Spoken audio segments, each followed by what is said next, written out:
அஸ்ஸலாமு அலைக்கும் வரஹ்மத்துல்லாஹி வபரகாதுஹு.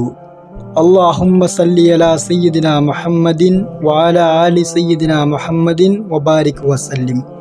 அல்லாஹுவின் நல்லடியார்களே, சகோதர சகோதரிகளே, இன்றைய பகிர்வில் அல்லாஹு சுப்ஹானஹு வ தஆலா நம்முடைய வறுமைகளை நீக்கி, நம்முடைய கடன் தொல்லைகளை நீக்கி, சந்தோஷமான மகிழ்ச்சிகரமான ஒரு வாழ்வை ஏற்படுத்தி தரக்கூடிய ஒரு சிறப்பான அமல் பற்றி பார்க்க போகின்றோம். இந்த அமலை அல்லாஹுவின் தூதர் நபிகள் நாயகம் ஸல்லல்லாஹு அலைஹி வஸல்லம் அவர்கள் கற்றுத்தந்ததாக அப்துல்லாஹ் பின் அப்பாஸ் ரலியல்லாஹு அன்ஹு அவர்கள் அறிவித்திருக்கின்றார்கள். அதாவது, நம்முடைய துன்பங்கள் நீங்கி செழிப்பான வாழ்க்கையையும் திருப்திகரமான நிம்மதியான வாழ்க்கையையும் நாங்கள் ஒவ்வொரு நாளும் அடைந்து கொள்வதற்கு இஸ்திக்ஃபார் செய்ய வேண்டும். இஸ்திக்ஃபார் என்பது பாவ மன்னிப்பு கேட்பது.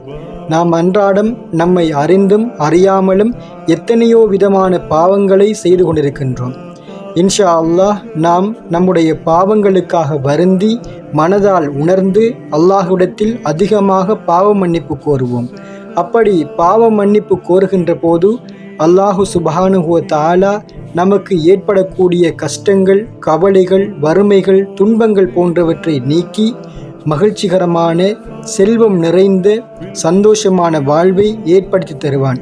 குறைந்தபட்சமாக அஸ்தக்ஃபிருல்லா இதையாவது நாங்கள் ஓதிக்கொள்வோம். நமக்கு தெரிந்த பாவம் மன்னிப்பிற்கான துஆக்களை அதிகமாக ஓதிக்கொள்வோம்.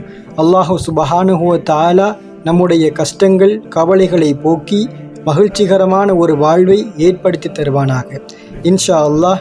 மேலும் பல பதிவுகளை தெரிந்து கொள்வதற்கு நம்முடைய சேனலை சப்ஸ்கிரைப் செய்யுங்கள். இந்த பதிவு பிரயோசனமாக இருந்தால் பிறருக்கும் பகிர்ந்து கொள்ளுங்கள். அஸ்ஸலாமு அலைக்கும் வரஹ்மத்துல்லாஹி வபரகாதுஹு.